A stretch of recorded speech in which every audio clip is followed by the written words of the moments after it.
coke dealer. Colombia.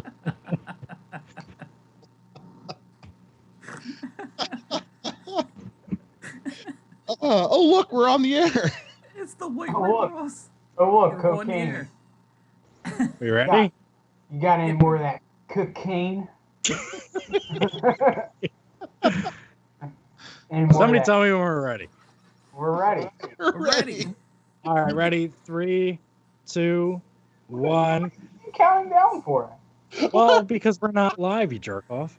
Yeah, but the intro music. I is can't like, hear what- any of the what- external audio. I got Well, nothing. yeah, there was no audio, but like if you Yeah, were he's watching, playing if the you were intro. watching it on the screen, then you would know when I to don't just. see it. I got nothing. Well, because you got sunglasses on at night. Who are you? Yeah, Who you because I are? got the show notes pulled up. I got to read from you, idiot.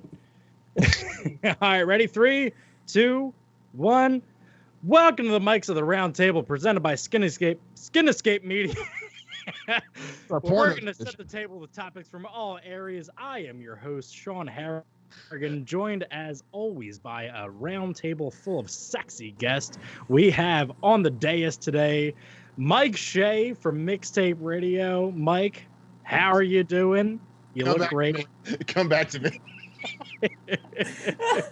We'll come back to Mike in a second. We have Dex Burgess from Suburban Paranormal. Dex, what's going on, brother? Shit is haunted. Aliens are real. Let's get rolling. 100% agree. Bill, Rowdy, Roddy, Tazi, what's going on tonight, man? Not much, man. I want to thank you for these steroids that you just got me.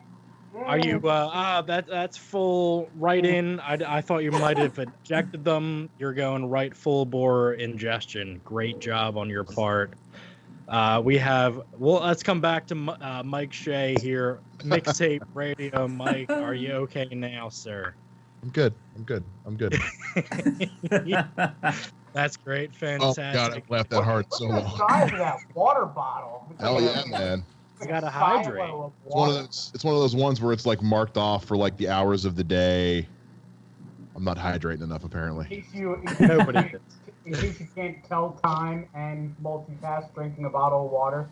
Look, man, I do a lot. I'm a busy guy. Like I said, this show is brought to you by Cinescape Media. Make sure you go to cinescape.media to check out all the great shows that we have on our network, as Mike's of the Roundtable is a part of that network. Gentlemen, real quick off the bat, I just want to clear some business.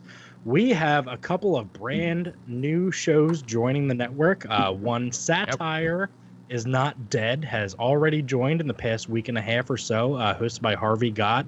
Has anybody gotten a chance to listen to that show? And what do you think? Dex, let me hear from you first. Yeah, I listened to it. I think that's pretty funny. There's a couple of them. I think I got to like three or four of them. But yeah, definitely good show. Pretty funny. Anybody else? Have you gotten a chance to listen to Satire is Not Dead yet? I have it saved on my. I'm going to listen to it at some point today. But yeah, I can't wait. It sounds great. Bill? I dabbled a little bit with the show. I'm glad to know that it's not dead, that it is alive, and that it is taking a new form here on Cinescape Media. So looking forward to more from the guys. Absolutely. Harvey's doing a great job. Brand new podcast. He has 6 episodes in so far, and he's graciously come over to join the Cinescape Media Network, as well as a brand new show that's going to be debuting next week called Blitzkrieg Pop. Bill, this is a show that I feel like you and I are really going to feel more of a connection to, as you know, with the former Cinescape podcast. These gentlemen, Alex and Adam Martin. They do movies, they do TV, they do comics, they do pop culture, music, comic books, all that good stuff. Since we had stopped doing the Cinescape podcast earlier this year, they're kind of filling the gap, filling the void of the expertise that we so promiscuously brought to the airwaves here. So we're very, very much looking forward to airing their first episode coming this Monday. Actually, right now, if you go on, we can cheat a little bit. All their episodes are up on our YouTube channel right now if you go on and look. But they have a lot of good stuff going on. They're from Kentucky, some good old boys down there. Absolutely. They actually own a comic book shop, a collectible shop, Infinite Collectibles. Right up our alley. They have video games, they have comics, all that good stuff. So, if you're ever in Kentucky, make sure you go down to, I believe it's pronounced Paducah, Paducah, Kentucky. So if you're ever in Paducah, thank you. If you're ever in Paducah, Kentucky, head down to Infinite Collectibles and say hello to Alex and Adam Martin, and they'll be your gracious hosts. But with that, we're gonna get into this episode today. Very excited because this episode is something that I've been curtailing for the past couple of days. I think all four of us on this panel today are all big music fans. I would say that. No, Bill doesn't like music at all. Bill hates music so much. Bill does. He's not a music fan whatsoever. Sits in silence. Mike, you host a music podcast on this very network. Oh shit, here. that's right, I do. You do. You've thankfully uploaded an episode in the past weeks. That's been good. Thanks for that. It's ridiculous. It's all good. We got a lot going on in the world right now, but very thankful and happy to have another episode of Mixtape Radio up on the Cinescape Media Network right now. We got some really good local stand-up comics, I believe. Is that correct? They're all like different levels of their careers. A couple of them are signed to like comedy record labels. I didn't know that was still a fucking thing. I feel like I should, but I didn't. But a real nice blend of, like we got one guy from London, one guy from the Midwest, one guy from New York, and just some real funny stuff. It was kind of a chance for me to kind of just kick back and just, normally I like to do like big breakdowns into the styles of the bands and shit, but with comedians, it's like, just fucking listen to the jokes. Yeah, this one's funny. This one's not too funny. Listen. It's just that easy. It really... Yeah, but it was and I love doing the show. I love music and I love Lamp. I love Lamp. I also love Lamp. Whenever I do edit the Mixtape Radio episodes for our network, I really love Mike. I gotta tell you, I got a man crush on your voice. I'm not going to mince any words. You have such an incredible, tantalizing, sensual voice that I just can't help but be enamored by, hanging on every word that you have to say because it's just so profound. So thank you for that. I think you got a great voice. Yeah, you have a face for radio, Mike. I do. I've been hearing that since high school. And that's why in high school I started a radio station. Absolutely. Radio in high school. And you know what? Exactly. Dex married the female AV chair of his high school, so that's how he did. Speaking of Dex, real quick, Suburban Paranormal, what's been going on with your show? I actually have recently guested on your show, so talk a little bit about me guesting on your show because I'm so great. Yeah. Well, like you said, Sean was on. That episode actually has done well. It went over well with the listeners, so that's pretty cool. But there's a lot going on, a lot more. A lot of alien stuff coming out lately, so it'll be interesting for this week. I'm doing the next episode, so stay tuned because there's a couple crazy things going on. We touched on them a little bit last week, but there's some more continuation, so definitely tune in this Saturday. It'll be up 7 o'clock or 8 o'clock. Beautiful. Yeah, I hopped on your show and I gave some experiences of my paranormal past. So it was a lot of fun to go over some things. Bill, you apparently have dead people buried in your backyard as is ascribed in your sidewalk. So talk a little bit about that. Yeah, I mean there's random things I keep digging up in the yard, and as you're aware, it says R.I.P. Binks on the walkway. And really? I don't know what that's all about. So, yeah, I mean, maybe paranormal, investigators need to come out here and check things out. I don't know. I think we have a show for that. I think so too. All right, well, with all that out of the way, we're going to get into today's show. The topic today, gentlemen, is rock and roll music. Huey Lewis famously once asked the question, is the heart of rock and roll still beating? And I want to know from each one of you, is rock music as we knew it growing up dead? Bill, I want to start with you first. Is rock music dead? Just answer the basic question first. Yes. Yes? Yes. Okay. Would you care to elaborate on that a little bit?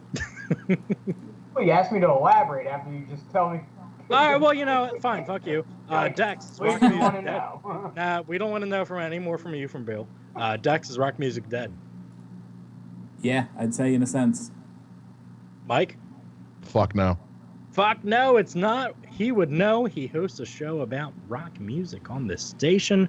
I am also in the party of, from what we knew growing up in decades past, rock music is certainly not at its peak, but it is certainly not, where it needs to be in today's culture. So I want to know, what has really changed in the greater landscape of, music as a whole, and why rock music is not really represented as much, or really not in the forefront of people's minds when they're talking about, popular music. Bill, I want to start with you first. Let me get your thoughts. I was going to butt my way in anyway. Good. So I feel like a couple things here. I feel like, one, the music never progressed. And I feel like, we saw a lot of electronic, we saw a lot of dubstep become real popular. That was the worst. In the mid-late 2000s, even into the 2010s and stuff like that. And I don't feel like rock and roll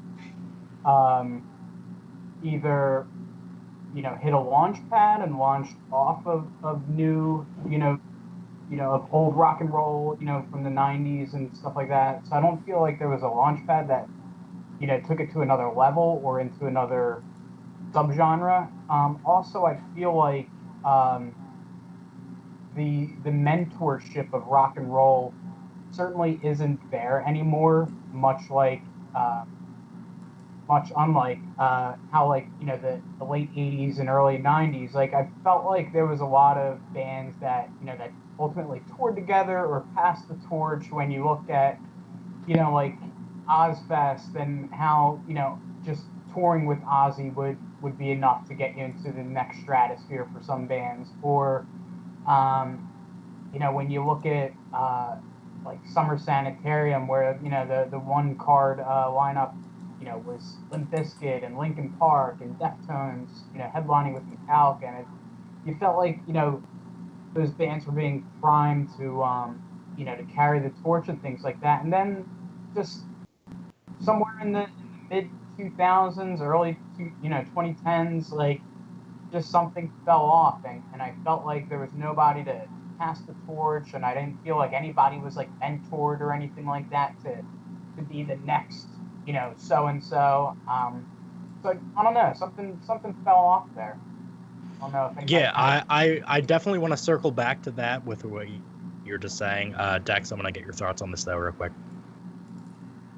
I mean, like I said, what Bill's kind of touching on, and just what I've noticed, like growing up, high school, I was a big rock person, and then I always listened to other genres as well, but I was a big rock person with, bands of Dema and Gravity Kills, which I guess you could say is more industrial in a sense, but that kind of music, that rock, to me, it just seems like it's either gone or it's in a spot where, like, it doesn't hit my radar anymore, which I used to see a lot more. So to me, it seems it's maybe, if it's not completely dead, it's in a big slumber and it needs to wake the fuck up. Yeah, definitely agree with that. Mike, what do you think? You have, obviously you have the music show on Cinescape Radio on our network.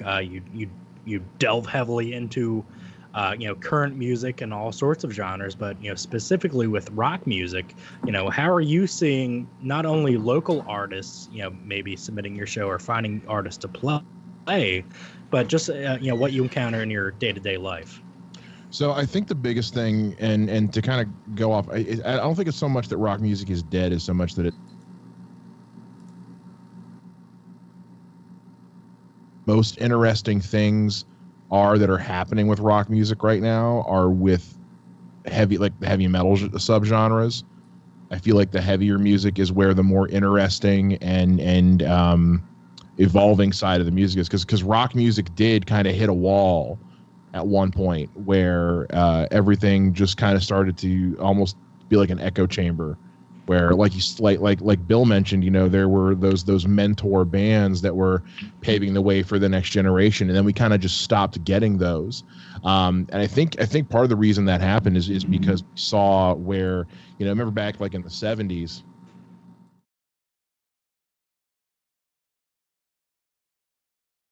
What I will say about that is that the singer, Adam Gontier, the original singer, went and formed a new band that, to me, sounds like 3 Days Grace had they allowed themselves to grow up. Saint Asonia is a kick-ass hard rock band that has a similar sound to 3 Days Grace. It's just less of that emo and just more creativity with the songwriting. And those are the bands that are really, even on local levels, that are making the waves, that are sticking out, are the ones who are allowing themselves to not get caught up in the there's that cookie cutter imagery we have with rock music where there's that, that assembly line format people expect with rock music. And it's real easy to fall into that format because it works. It's a proven format. It's real easy to fall into that. But it's the ones who are serious about it are the ones who are allowing themselves to do something different and not get backed into a corner with the sound and with the type of music they're making. And I agree with you to an extent, but at the same time, I feel like, everything is on a case-by-case basis, band to band.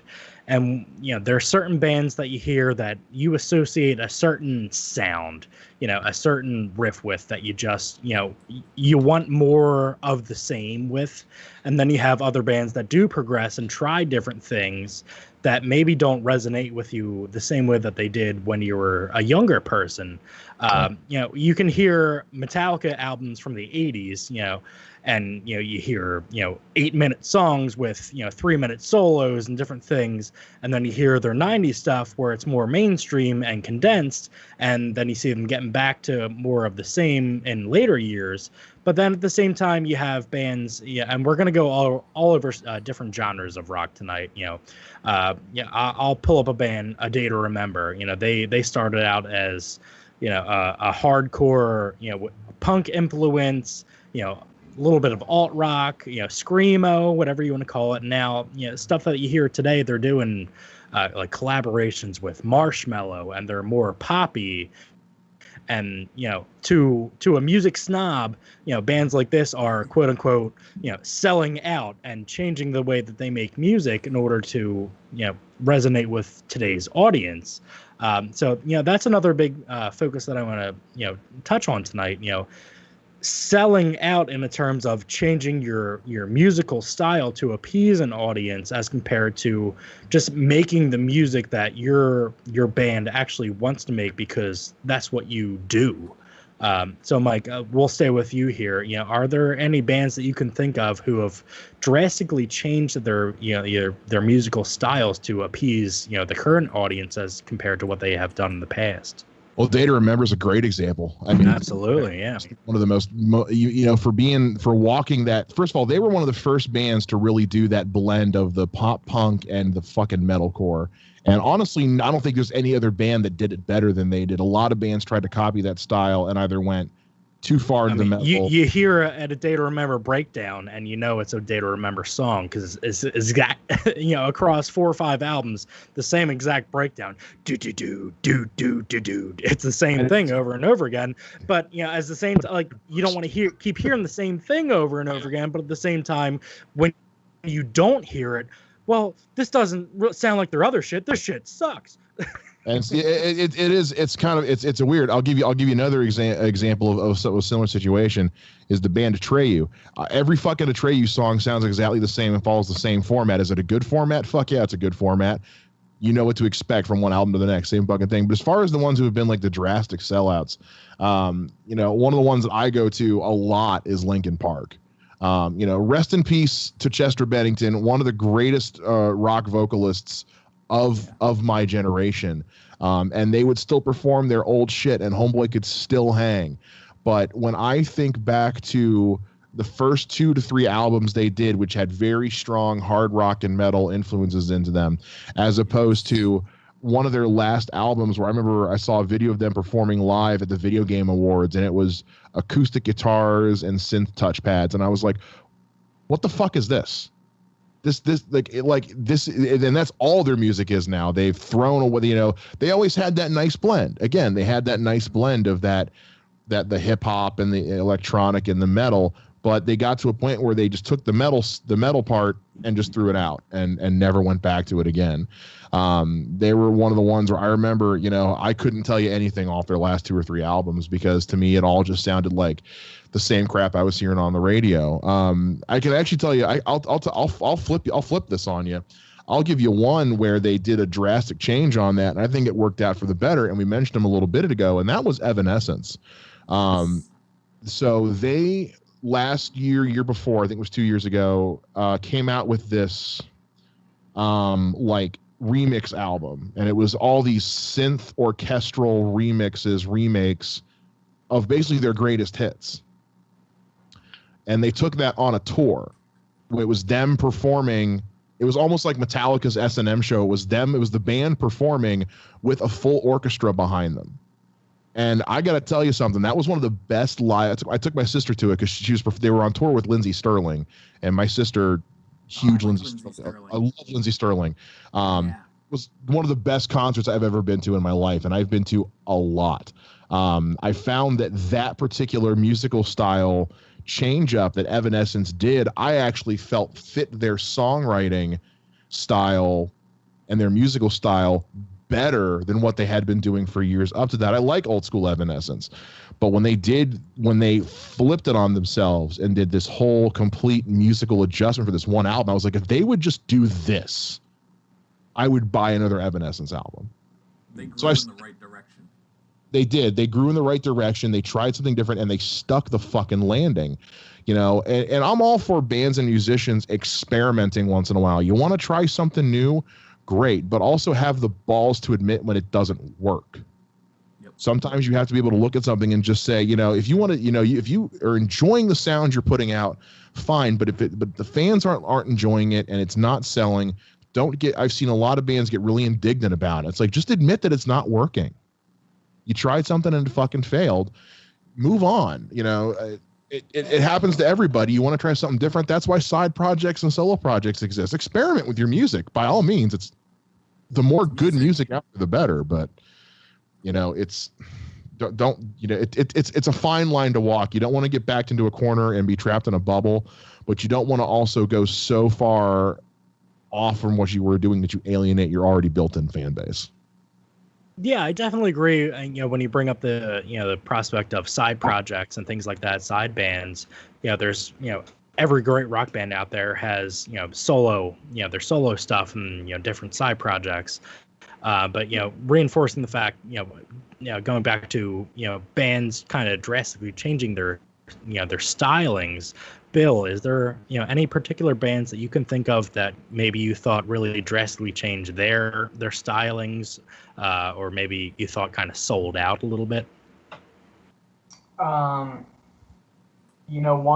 recent example was the Used dropped 2 new songs over the past few months, and it radically just does not sound like them at all. I mean, at least as far as what we know them to be.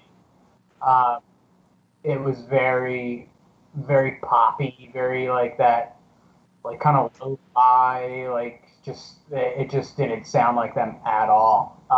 And it's funny because like the one song I was listening to, I'm like, all right, it's gonna drop any minute now. It's gonna drop, and then it's like a minute left of the song. I'm like, it's not dropping. This is it.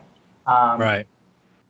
Yeah, it's sad to see because like a band like that, I mean, has been pretty consistent most of their career, and then you know, when you're so consistent like that, and then you pull that 180 like a Linkin Park kind of did, you know, it's gonna sting. I mean, unless you're doing a fucking Transformer soundtrack to cover the Crosses new divide. They were good at that. I'll give them that. They did great work with the Transformer soundtracks. Probably the best part about the Transformer series. Yeah. Yeah, I absolutely agree. You know, I know, Bill, you've seen Linkin Park in concert as well as I have.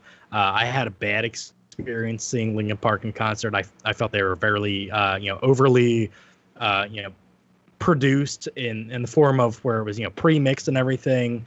When Chester's, vocals sounded very high pitched, and it just had a very bad sound, and it just didn't feel like the actual band, who's the core of the group, wasn't really doing much on stage except for running around the different landscapes that they had set up.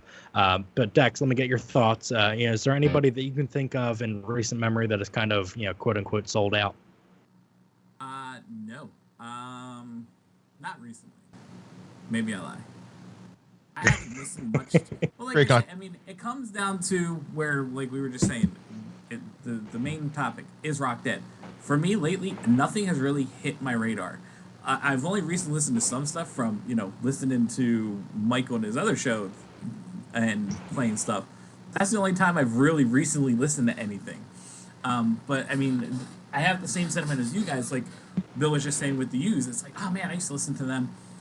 And I remember I was actually working, so what I like to do, I put stuff on to the side, and it's like, oh, I'm going to play the new U's, and you play it, and then you start listening, and it's like, I'm on YouTube, so it's like, is this just a YouTube ad? And you're like, what the hell is this? So, I mean, that's another great example. It's the only one I can think of recently I think you mentioned it in the show notes, the other one. I haven't heard of Panic! At the Disco forever, and to see what happened there, it's like, what the hell? That went from that was a band that went from rock to completely dead to I'm a solo pop artist. Right. My question when I started looking into this, is there any other group that went solo and kept the band name? Like that doesn't make sense. Why the hell did that threw me off? I mean, do you count Alice Cooper? I mean, well, that's what I'm saying. Like, but he doesn't have the, obviously the band, the band behind the, the whole facade is Alice Cooper, but the band is Alice Cooper, so it's, obviously interchangeable. But I really want to I'll keep referencing Metallica as my, my go-to reference. If James Hetfield got up and recorded a brand new song with, a totally different backing band and labeled it Metallica, obviously it's not Metallica. Yeah. So, in the case of Panic! At the Disco, I can give you one other example because I witnessed this firsthand. Fuel. The band Fuel went through a singer change, and then they had their first album, big success, singer change, massive success, and they went for over a decade. And then the band broke up. Well, then when 2009, 2010, when I was still working in radio, the original lead singer formed a new band and just called it Fuel. And they headlined this little music festival that my radio station would put on every year. And they just only played songs off the first album, and you could tell that Homeboy hadn't sung those songs in 20 years. Right. But it was basically Fuel was no longer making music, so he was like, well, fuck it, I still have rights to this shit. So he just started a new band and just called it Fuel. And it's like, yeah, but it's just you. Like, you're the only person in this band who has any attachment to this name whatsoever. Well, that's like In Excess. Remember, they had that TV show to get the new lead singer. The new lead singer. And Journey's touring with, a guy they found in a karaoke bar. So. Yeah, he's like Cambodian or something, isn't he? Right? Like, yeah, something like that. That happened on the metal side of things when the Agonist, their singer, left to go front another band, and so they hired some girl who she was a YouTube metal vocalist one of those girls who would just cover songs on YouTube. So they just hired her, and she joins the band, and you can tell that this girl had never performed in a band in her life. She was awkward on stage, couldn't make it through a whole set because there's a whole thing with, breathing technique and all that when you're performing for an hour and a half, and it just it was bad. It was so like Bill and I have such a karaoke regimen down that we could literally be up there all night and carry out tune after tune and not have to take a break aside from. I want to go to karaoke with you guys so bad. We need a dude. karaoke. Look, if you come to PA, we will bring you out to the finest karaoke establishments in the area, and we will rock the house. Fuck yeah! When I lived in South Carolina, this is totally off topic. We have a favorite karaoke bar in South Carolina. Every time one of our friends had a birthday party, it was at this place, and we would and just three of us would just take turns all night, just fucking song after song after song after song. I love karaoke. Anyway. It is the greatest. If you never dabbled in karaoke, make sure you just get up there, get your your inhibitions down, and just lay it out up there. Lay it out on the line because it's just a great time. But another really mainstream way of getting rock music to the masses is bands getting up there and performing in high profile spots. When it comes to Grammy Awards or the Super Bowl or different things like the Super Bowl halftime show. Rock music is a great way to really bring people who might not be so engrossed in rock music into the genre. But over the last couple of 5 years especially, rock music has just not been celebrated and brought upon to where it's really in the mainstream at all.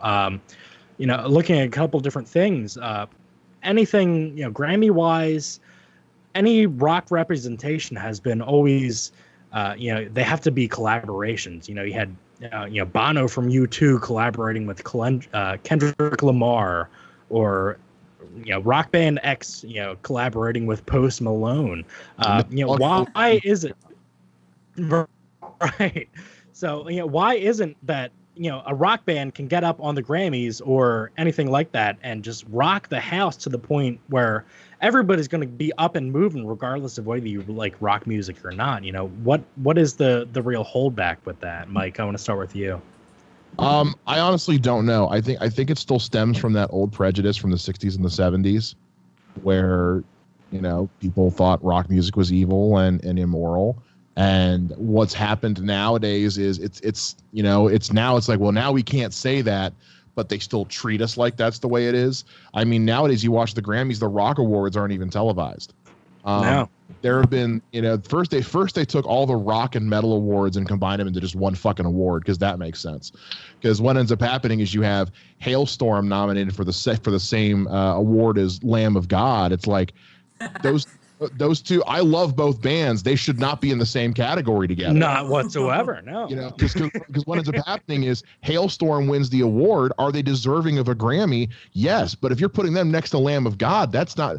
You're literally saying that Hailstorm is more deserving of this than Lamb of God, and that fucking happened in 2011. Google it. Look, I can listen to Lizzie Hale bat out, great lyrics all day long, but I mean, when it comes down to technical aspects of actual rock music, I want to listen to Lamb of God. I mean, that's not even a comparison. And again, it's just absolutely ridiculous. And that's part of the it's part of the ignorance of it all. People hear hard rock and metal and assume they are the same fucking thing. They are drastically different from each other, and you can't just lump them. Yes, there is a crossover in the fan base, but you can't lump them all together. But it is this wide range. Working at a television station, and so having to air all the New Year's Eves and the Super Bowls and the award shows and shit like that. I can't tell you how many times me and my coworkers are like, dear mainstream media, there are other rock bands than just Metallica and Green Day. It's always just you. Or Foo Fighters. It's Metallica and Green Day. Even at the Viewers' Choice Awards this past year, it was just Billy Joe with a guitar. It's like, now they're not even booking all of Green Day. They're just booking one guy from Green Day. Next, it's going to be just Billy Joe's guitar. Like, at least get Trey in there. Yeah, like it's there's other bands out there. And so, and it's one of those where, and you look on the internet and you see other bands in the rock and metal genres. It seems to be an American thing, because in other parts of the world, other countries, other music award shows based out of Canada or Germany or England or Norway, they're honoring these rock and metal bands. You know, those Scandinavians, man, they fucking love their metal. I think, you know, the one thing that, you know, you talk about with, you know, why are the same bands always brought up topically, you know, when it comes to headlining a big event, you know, like Metallica or Green Day or something like that. And it's like, you know, the rock and roll has to be, you know, it's got to be well established. I feel like you know, the brand, it has to have, you know, a certain reach and a universal appeal, I feel like. But I also feel like, you know, as much as we're trying to contest, you know, why aren't rock bands given those opportunities more? You know, a lot of bands though that, you know, that we grew up with were anti-establishment at the same time, knowing that, you know, whatever big gig or, you know, venue that they were going to fill, you know, most of the time they didn't have a say in, you know, how that show was going to go, who was going to, you know, who was going to headline, who was going to go on and warm up and all that stuff. And so it's like, you know, do you want to see like a watered down version of, you know, of a Metallica, or do you want to go see them in their rawest form? And I think, you know, part of, you know, rock and roll still kind of getting the shaft a little bit is also, I'm sure probably partly their attitude as well, that we just don't see the other side to. Yeah, they're kind of raging against the machine a little bit. Yeah. To kind of off what Bill's saying, I mean, 3 years ago, Avenged Sevenfold was nominated for a Grammy for When the Stage came out, and it was their first time being nominated. And they were like, well, yeah, they were on tour, and they're like, we're looking to see if we can take the time off the tour to go to the awards ceremony. And that was the year that they announced that the Rock Awards would no longer be televised. So they're like, well, then fuck no, we're not even going to go. Why would we go to this thing if it's not going to be on TV?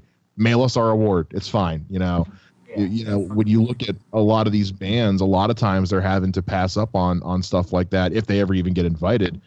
And we're seeing this now with COVID-19. It's those guys depend on, even Metallica, like they depend on touring.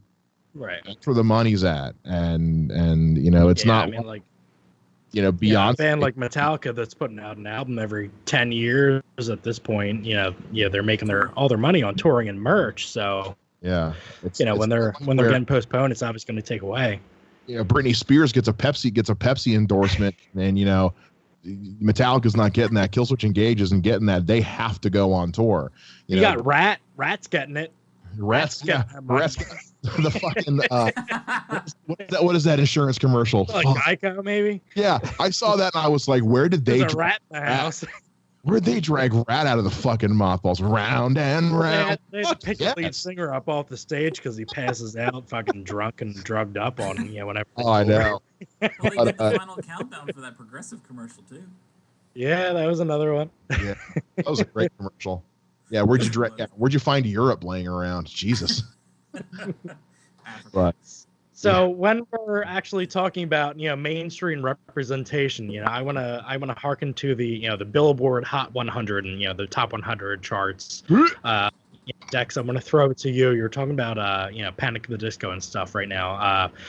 2019, the entire top Billboard 100 songs of the year.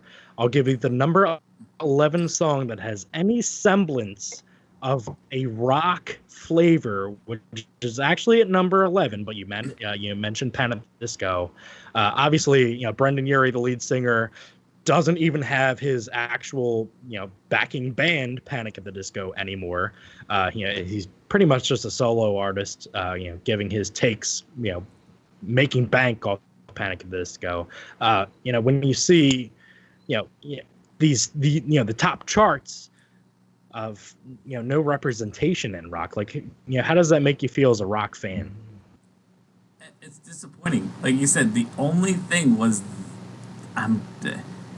Yeah, it's really like it's disappointing. The fact, like Mike was just saying, we're not airing anything anymore. It's not represented very much anywhere, and it kind of questions. To me, it questions the integrity of it. The whole billboard. It's like, is really that many less people making rock music? Like, is that really what it is? And I mean, like I said, maybe that's why I'm not hearing much of it anymore. But I mean, I don't know. I find it very disappointing that there's not a lot more on there. Yeah, Bill. So Bill Dex and I live in the the suburban Philadelphia region. I will certainly take a shot every time I say Bill does it too, if you've ever counted. But in our area, and Mike is obviously in the Ohio greater region, our mainstream rock station 93.3 WMMR is actually the number one voted rock station in terms of both current and classic rock music that is still representing with live DJs and air DJs today. So we kind of hold that close to our hearts, being rock fans especially. So when you're seeing it's not that they're constantly playing Rolling Stones or early 90s alt rock. There stations around our area are still playing brand new, they have different music cuts, new music, from Greta Van Fleet or whoever it may be. Mike, do you have that kind of representation in your area? Not in Dayton. There's one based out of Cincinnati. Do you have live DJs on your rock stations? Here's the thing. As a guy who used to work in radio, very few stations even have live DJs anymore. As it is, it's usually somebody who works in the building, who has a good voice, who they hire to come in. They record, they plan out the music for the week. They record all the air checks in about 2 hours, and then put them in a playlist. So it's rare to have live radio these days anymore. But even for like a rock station, I don't even have one in Dayton. It's out of Cincinnati. Bill, on a previous episode of the Cinescape podcast, we had special guest Steve Morrison of the Preston and Steve Show, the number one rated morning show in Philadelphia and one of the greatest morning shows in all of the country.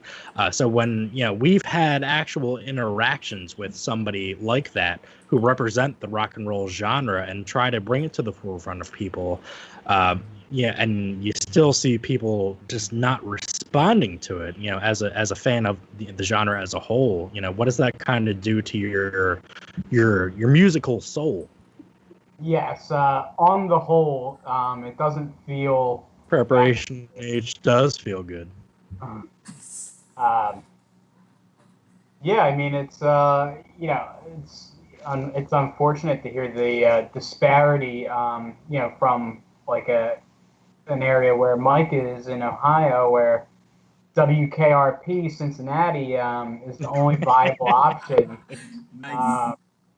But I'm sure the pre-recordings of Venus de Milo and stuff is really good. I mean, but yeah, we're fortunate to have one of the more prominent staples of modern rock still in the city. So fortunate nonetheless.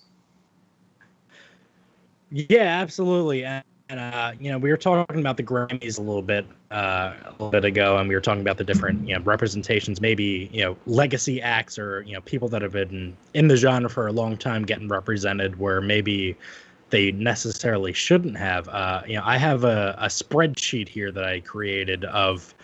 There's actually 5 different quote unquote rock categories for the Grammys. Best rock performance. What's that? Depending on the year. They change it depending on the year.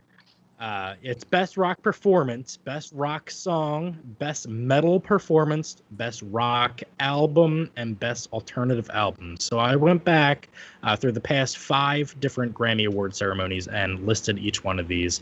We'll go on best rock performance. I got to tell you, a lot of these artists that I have listed on here, I couldn't tell you who they are, what their song was, never heard it in my life. which is really sad as a as a rock fan. We'll go on best rock performance. We'll go 2020 to 2016. We have Gary Clark Jr. with This Land. Couldn't tell you who that is. Chris Cornell, When Bad Does Good. Obviously, he won that because he had died the year before. Leonard Cohen, You Want It Darker. David Bowie with Black Star, who had died the year before. And Alabama Shakes with Don't Wanna Fight. Couldn't tell you who they are. So 2 out of the 5 of the past 5 years are legacy acts that have been, brought up for decades that died. And the rest are people that I really couldn't tell you. Best rock song going back 2020 to 2016. Again, got Gary Clark Jr. with This Land. St. Vincent, Mass Education. Foo Fighters with Run. David Bowie's Black Star and Alabama Shakes Don't Want to Fight. More of the same. Best metal performance, Tool with Tempest this past year. Okay. Mike's shaking his head no, doesn't agree, and we'll get back to that. High on Fire with Electric Messiah. Couldn't tell you who they are. Mastodon with Sultan's Curse. I am just not a Mastodon fan. I don't consider them hard rock metal. I don't know. They're very bland. 2017, Megadeth won for Dystopia. And then 2016, Ghost won with Cerise. Best rock album, Cage the Elephant has 2 out of the 5 past Grammys for the past 5 years, which they're not really much of a rock band at all. They won this past year with Social Cues. Greta Van Fleet won with From the Fires. They sound just like Led Zeppelin if you haven't heard them.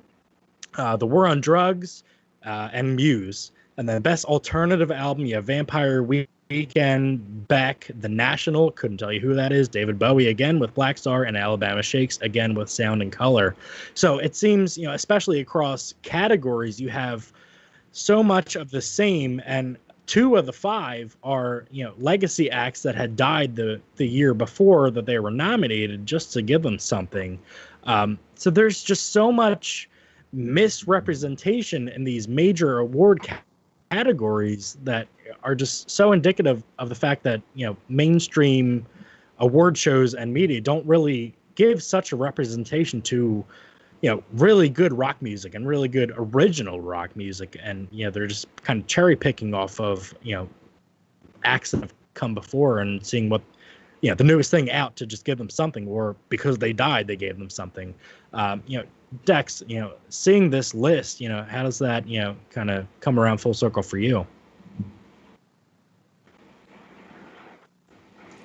I don't know. I mean, it's one of those things. I don't know. I mean, you're saying, did they give them the award? Now, obviously, Grammys at the top notch. So you're having posthumous awards from David Bowie and posthumous awards from Chris Cornell, who aren't actually there to represent because they're dead. So are they giving these awards to these artists just because they're dead? David Bowie hasn't been relevant in the last 25 years for the most part. So to give him best rock performance, best rock song, best album, is that really representing rock music for what it should be? I don't think so. I mean, you do have newer bands. If rock has changed its sound, then represent that sound. Don't go digging in the archives for something that is not needed. If rock's changed its sound a little bit, you get that modern day representation of it.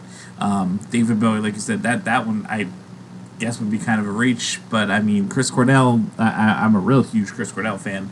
My wife as well. I mean, God forbid we were supposed to go see him soon, but of course that happened, so we didn't. But I don't know if it's fair to really say they got it just because they died.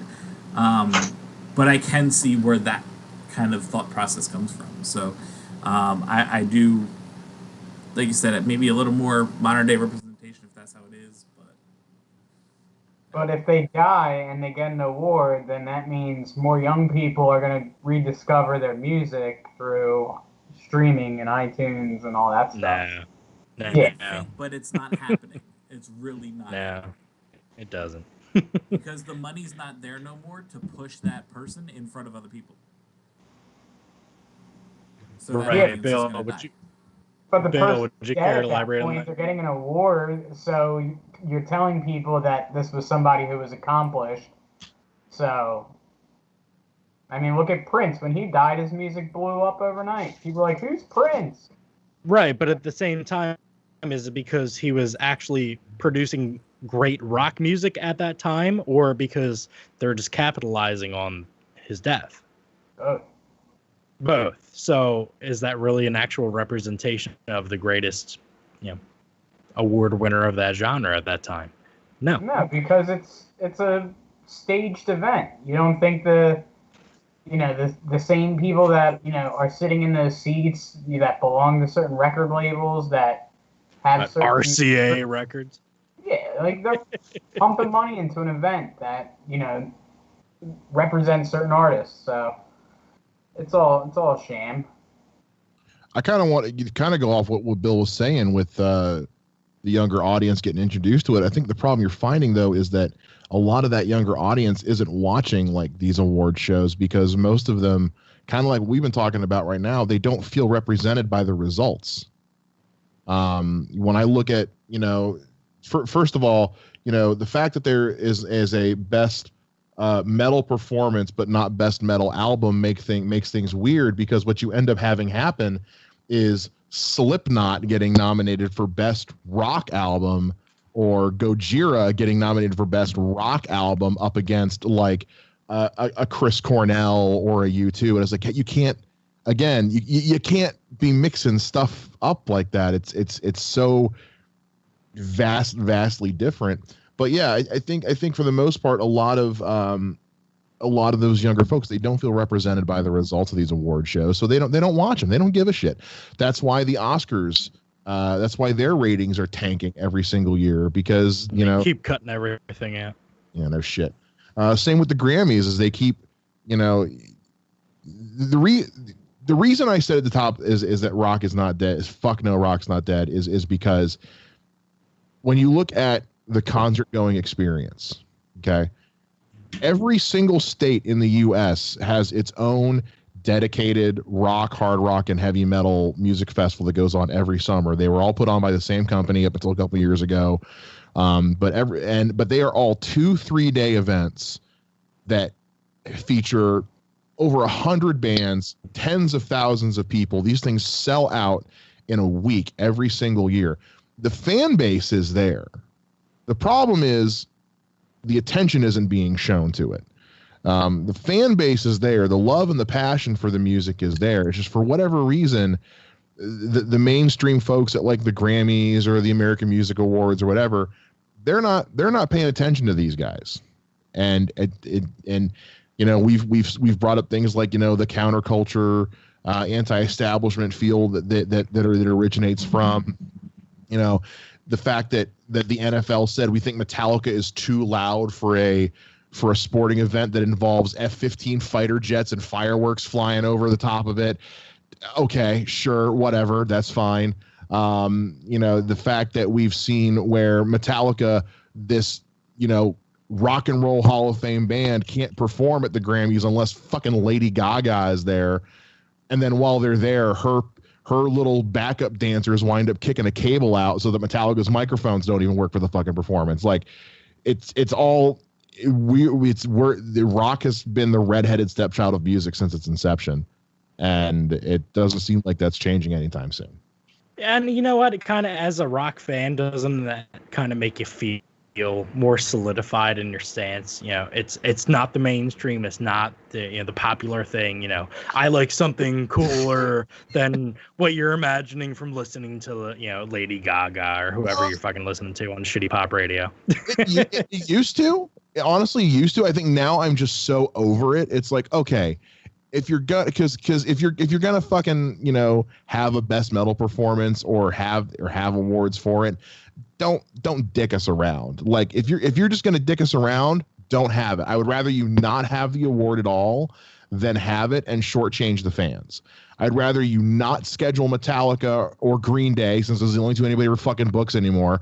I'd rather you not schedule either of them to perform at one of these events than have them there as a fucking showpiece. Like, see, we represent you guys. It's the equivalent of having the token black guy in a movie. It's like, look at that. We have one black guy, so we're diverse. That's all it feels like. So it's either, you know what, I think a lot of rock and metal fans at this point, where it's like, you know what, treat us the same or just don't invite us at all.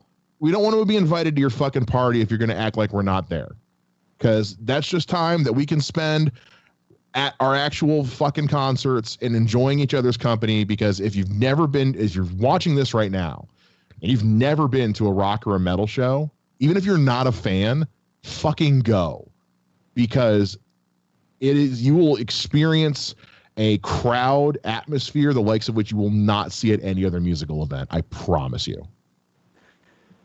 Yeah, Mike was just touching on, the festival circuit. Bill, what are some of the favorite, long-running festivals that have been, every summer or, every, November, whatever it is? What are the favorite, festival circuits they've ever been to? Firefly.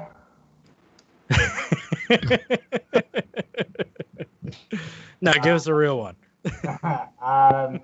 I know you've never been to Firefly. Nobody has.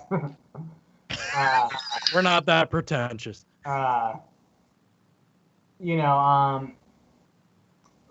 that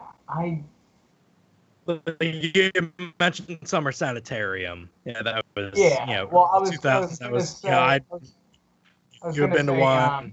The Warped Tour was always a perennial show. Yeah. And of course that's ending. It ended this past year. Well, last year was the last show. Yeah. So I mean, it's the festivals, as much as they keep popping up new ones every year and things like that. I don't feel like you have like a, there's not a Woodstock anymore where it's one all be all event. I mean, you still have like a Lollapalooza, even that, is losing its luster. I heard Jane's Addiction is headlining this year. Yeah. You also got Coachella, which, is becoming less and less, I think, relatable as far as like a brand and a series, concert series goes. So it's really interesting to see what that landscape is going to look like for years to come. Yeah, absolutely. Like, you said, Warped Tour. I've been to numerous Warped Tours, pop punk bands, all rock, stuff like that. Coming through the area, skate punk, things like that. Definitely, the mainstays and staples of the genre where that things are going to be coming around, are kind of dying off, especially with Warped Tour and if you've ever heard of Skate and Surf, things like that. It's more of just big collaborations with Firefly and Coachella and things like that. But Bill, I want to stay with you when we're talking about specific genres of rock. Now, I obviously know a decade of this particular type of music where you're going to focus on more, but your favorite genres or decades or time periods of rock music or any kind of subgenres of rock, what would you say would be? I feel like no matter where what genre of rock you probably introduced to first, I feel like the British Invasion was always a popular one. I'm going to be partial to the glam rock of the 80s. Certainly a breed of its own. And then I think there was as far as like in the 90s, late 90s, I feel like I wasn't too much of the grunge, but some of that industrial rock, some of that goth rock, is certainly another genre that I got into. So that's a few from me. Yeah, I definitely love a lot of that, different genres and time periods myself. Dex, if you can give a specific genre or subgenre or time period of, rock music that really represented what you were into at the time, what would you say? So actually, kind of funny, like you guys were just talking about industrial. I know you talked about Coal Chamber in our text thread earlier. Yeah, I talked Coal Chamber earlier, but actually, so one of the ones, like on the Scream 3 soundtrack. Like I mentioned a little bit ago, we had that internet radio station not too long ago, or well, a while ago in high school. We had XF Radio, and we did a lot of industrial, and that's where I really got into the genre of industrial, was doing that. And I went and saw KMFDM all the time. Like for years, every year, we went and saw KMFDM. Lucia did some of her solo stuff during some of those tours. 16 Volt, KMFDM when they were with Pig, like that kind of stuff. I missed that kind of stuff. And it actually kind of, just a quick flash when we were talking about bands that kind of went from one to another. One of the bands I saw during all those concerts I was going to, KMFDM, had 16 Volt as one of their openers. Well, one of the guitarists actually had left 16 Volt and went to Crazy Town. And then Crazy Town put out a second CD that was pretty, like, a lot more rock than what their original stuff was. And I fucking... Come, my baby. Come, my baby. Yeah, like, it went from that to, if you heard the second CD, and have you guys even knew Crazy Town put out a second CD? And it was really a rock CD. I didn't know they put out more than one song. Yeah, I thought they just had the one song, never put out an actual album. No, it's actually called Crazy Town. It's called Dark Horse. I actually remember I bought the damn CD. And it's actually another band that went from like one thing to another, and they went to rock, and it was good. And that's because they got that 16 Volt. But not to stray from the subject, but yeah, industrial for me, like I said, growing up, when we did our online radio station in high school, that's where we started, was that kind of music. Gravity Kills, KMFDM, Skinny Puppy, which I met, and I actually met them in a warehouse in Philly during a show one time. It was the randomest thing ever. But yeah, I would say that genre. Where'd you see him at? I can't remember. It was literally just this warehouse, and I remember me and Bill. You remember Alex? It was me and his brother, and it wasn't. I'm sorry, it wasn't Pig. It was Scold, and it was just. I remember walking up to some like random back road, and we came upon this warehouse door, and we opened it up, and I'll find the pictures. Like, it was a wooden platform stage that I was standing against, and me and Pete went outside to smoke, and the freaking guitarist walks out. He's like, "Man, I can't figure out this fucking cell phone." We're like, "What?" And I was like, "We're tech people. Let's help you out." And like, here we are listening to something. Just want to play Snake. Yeah, we've been listening to this dude for like years now, and all of a sudden here he is, like, just talking to us. So yeah, industrial would definitely be that genre for me. Nice, Mike. Same question. Yeah, I've always been. Yeah, I love everything. I really do, even country. But I've always been a hard rock metal guy through and through. It's I there's a website called setlist.fm, and I use it to track all the concerts I go to and all the venues and stuff. But I will say, like, I'm very much a retroactive hard rock metal fan, just because of like how I grew up. I got into a lot of it late, and so like, over the last 20 years, I've been going back and re-exploring stuff that's been around for a while, but that I didn't get introduced to normally. I will say probably like late 70s, early 80s seems to be my favorite, because I mean, my favorite band of all time is Judas Priest. Judas Priest is the greatest metal band to ever exist. Fight me, I don't care. But at the same time, I mean, another one of my favorites is Avenged Sevenfold, and you talk about two drastically different bands in every possible meaning. It's hard for me to ever, I shall not pick my favorite child. Hard for me to ever pick a favorite anything, because even a band like Judas Priest, who are still active to this day, who I saw 2 years ago or a year ago in fucking Youngstown, who still put out great music, have evolved with the times and adapted their sound to the times. They don't try to just do the same thing over and over again for 40 years. So those are the ones I tend to go for. I love listening to bands who aren't just trying to fit a mold. I am famous for saying on old podcasts I was on, I hate stuff that's generic. I hate stuff that's cookie cutter. I don't like stuff just because it's heavy. Stuff can be heavy and still suck. Okay. Yes. I like stuff like I love the band Camelot. Camelot is one of my favorite bands. Camelot.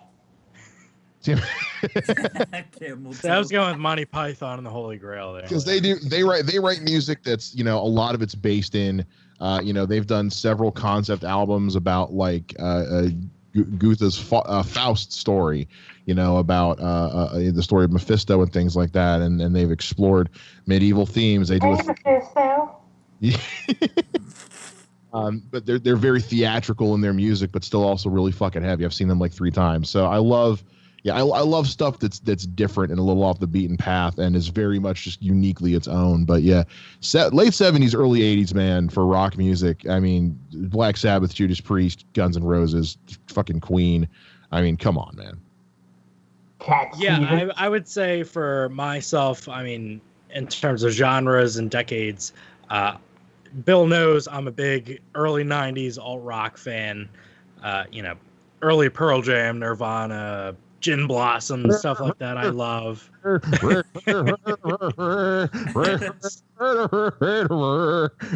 that the so-called stuff that popped up in my so-called punk, quote-unquote punk power hour that I did earlier. Like Goo Goo Dolls and stuff. Matchbox 20. What the hell? Didn't have any punk music. I love Matchbox 20. Not punk. I do too. Wrong job. Big early to mid '90s alt rock fan, and then '60s classic rock. Yeah, the Beatles are my number one go-to of all time, which I want to dissect on really quickly. I want you to give me your top 3 of all genres of rock. Give me your top 3 favorite rock bands of all time. I'll start off first, and then I'll go to Dex after this. I'm going the Beatles. I'm going Metallica, and then I'm going to go some pop punk with some Newfound Glory. Dex, give me at least 3. Wow. And any time period, any genre. That's definitely spanning some genre. I mean, I'll go. Just if you want to spread it out, I would go KMFDM. I would go anything Chris Cornell. Just, I always think just his voice and everything together, I'd have to put him up there if we're going all genres. Third would be tough. I don't know. I like the Demo, but I wouldn't put him up there as maybe one of the best bands. I'd say like Red Hot Chili Peppers over them. We'll go with them. Just to, yeah. I guess I would put that as the top 3. All right, Mike and then Bill. All right, so number 1, I'm going Judas Priest. I think no band has been more influential on rock and heavy metal. I mean, when you think the biker image, the leather and studs. I mean, Priest did that first. When you think about like the dueling guitar solos and things like that, Priest did that first. And the fact they've been able to stay relevant and stay with the evolution of metal and rock throughout a 40-year career and are still fucking killing it to this day. So Judas Priest for 1. As far as like lyrical songwriting and just overall like band chemistry and unity, and also just the quality of live show they go with, I'm going to go with Killswitch Engage. Also because you cannot tell the story of the new wave of American heavy metal in the late 90s, early 2000s without talking about Killswitch Engage, because they were the pioneer band for that. And then I've seen them myself. Yeah, anyway. But then my number 3, and this is a weird one, and just bear with me on it. I'm still going to go with Avenged Sevenfold, and the reason for that is simply no 2 albums of theirs sound alike. There are similar elements in every song they write, obviously, because that's how they play. But they have a band that has never shied away from being different and doing things their own way. I mean, they did an entire self-titled album where every song was a fusion of their style of metal with a different genre of music. And their live performances are unlike anything you will ever see from another band. There are very few bands that can do a live show quite like Avenged Sevenfold. Yeah, I would love to Beautiful see analysis there. Bill, give me 3. I'm gonna go igneous, sedimentary, and metamorphic. No, those are rocks. Not rock bands. not actual rocks. Rock music, Bill. fucking Rock lost extra credit. That was brilliant. Volcanic. That was perfectly played. That was a well played dad joke. That was so good. You in my college geology class? Um, Got a D in that. Three. I'm gonna have to go with. Man, it's really tough.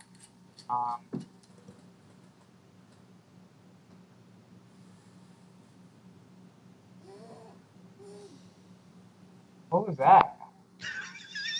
That was my son laughing at you for taking too long to answer a question. Tell him to shut up. I don't know. I mean, I'll probably go like Motley Crue. That was another one. Oh man. You know Metallica's on there, so just say Metallica. Do it. But that's like a default. Do it. Metallica. All right, there's 2. And we'll put Twisted Sister on there because Nice. that they fucking rocked when I saw them live, and that was quite an experience. And I mean, it's just when you think about a few of their songs, it's like anthems almost. Yeah. So yeah, 3. Dee Snider's not one of those guys that got pulled in front of the Nancy Reagan Council at one point. Yeah, I remember that. That was Shit. great though. Dee Snider used to have a local radio show on our station. Oh, nice. Formerly, WYSP 94.1 Philadelphia. What was that? It was on like Tuesdays or something. He had a metal show. And the last thing I want to bring up, gentlemen, before we get out of here, I want to leave our listeners with some recommendations. So I want to hear one band or a song recommendation from a specific band, newer, older, doesn't matter, to get somebody who might not be in tune with the rock genre to get them into it. And I'm going to start off real quick before I go back to Bill. I want to go with a band that Bill himself introduced me to many years ago, Volbeat. And I want to go with one of their newest songs, Die to Live. It is a fantastic, fun, upbeat rock and roll song that just has so many different elements of classic rock and roll, punk rock, the 70s like Meatloaf style of music, storytelling that just blends so seamlessly together that it's it's a great time to listen to. Your earbuds are gonna have an orgasm. It's gonna be a great time. Bill, give me a song or a band recommendation for somebody right now.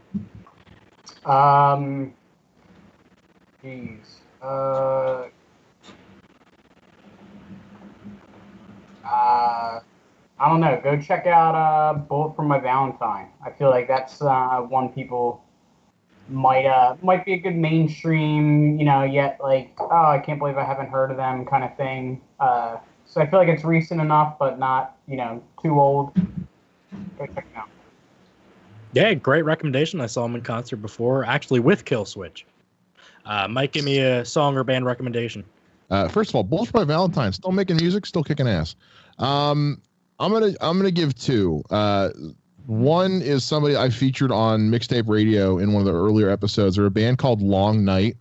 They're out of Eastern Europe. They're a kind of like a goth darkwave rock band. But they write some interesting stuff. It's not every day you hear a band that actually has like a bass voiced lead singer. And they write some really cool music. A little bit of the synth, a little bit of the punk. It's a really cool blend of styles, and they're not very popular, but they've got one album up on Spotify and a single that dropped this year that's really good. The only one I'm going to recommend, though, this one I recommend to a lot of people, is if you're looking to get into metal type music, and you're so used to hearing the whole what you call it, like, oh, all metal is fucking evil and aggressive and all that shit. There's an album by a group called Times of Grace. Now Times of Grace was a side project of Jesse Leach and Adam D from Killswitch Engage before Jesse Leach rejoined the band, and it was just kind of an experimental, almost like an Arturist metal album. It was written from a much more positive standpoint, a little more hopeful standpoint. Adam D did all the production and played all the instruments. Then he and Jesse did all the vocals and lyric writing. And it's an album that I discovered at a really shitty time in my life, actually. And I to get a little serious here, like I tell people, like, this is an album that fucking saved my life. I mean, it came to me in a really bad time. But the song, the lyricism in the music is unlike anything you'll hear, other than anything written by Jesse Leach in general. The man's an amazing songwriter, but just the composition, the arrangement, they go from doing stuff that's like a weird fusion of like blues and hard rock to doing stuff that's just like straight doom metal to doing, it's a weird amalgamation of sounds that just somehow seems to work. So Times of Grace, the album is called Hymn of a Broken Man. Highly recommend you check it out. It's a great listen. Beautiful analysis there. Yeah, I saw Killswitch with Howard. So different arrangement, but equally as great. I saw Killswitch in Cleveland right before the COVID shit hit, and which is Howard's new band, was touring with them, and he did a song with Jesse on the new Killswitch album, and so Howard came out, did End of Heartache with Killswitch, and then they closed out. It was dope as fuck. Yeah, see, I saw Killswitch in like 04, 05 with the beginning of Howard's heyday. Dex, if you can give one band recommendation or one song recommendation, what would it be? I'm kind of torn between. For me, when high school hit and I started doing a lot more of the rock. What? Nothing. What'd you say? Nothing. Nothing. For me, you said the Bloodhound Gang. The Bloodhound Gang, yes. That got me into rock so hard. Motherfucking Falco. Falco. To me, those were the big ones that popped out when I started really going into industrial in high school. I mean, I started kind of listening to, I guess you maybe would say, a little mainstream pop with Edema, but to me, what really got me bigger into the industrial genre that I ended up listening to both through high school and a few years after would be KMFDM. And I'm trying to think of like what specific song. So there's KMFDM, and then there was MDFMK, which was them with their acronym backwards due to some kind of record thing. But the song called Torpedoes. I don't know what it is about that song. It's called Torpedoes. It's by MDFMK, and to me, that really kind of sold the whole genre to me. It was one of those things like I was listening to, it was like Edema, Atreyu, and then all of a sudden it was Gravity Kills Perversion, and then I hit KMFDM through a friend of my like one of my best friends from high school, Alex. Bill, you know him. We've come to your house for parties, but when I hit that KMFDM, when they were MDFMK and they did that song Torpedoes, for me that just sold it. So I highly recommend that song. I don't know why or what it is about that song, but that song for me, for rock, really kind of pulled it in. We're getting some funny messages in the chat here. Penis missile. So I think we're gonna do each one of us in the show notes description. We're gonna leave a link to one specific song from each one of us to really indoctrinate you into the rock and roll genre, whatever it may be from any time period. I think that's gonna be something fun, and we want to know some of your favorite time periods, some of your favorite genres, bands, songs. We want to hear from you guys.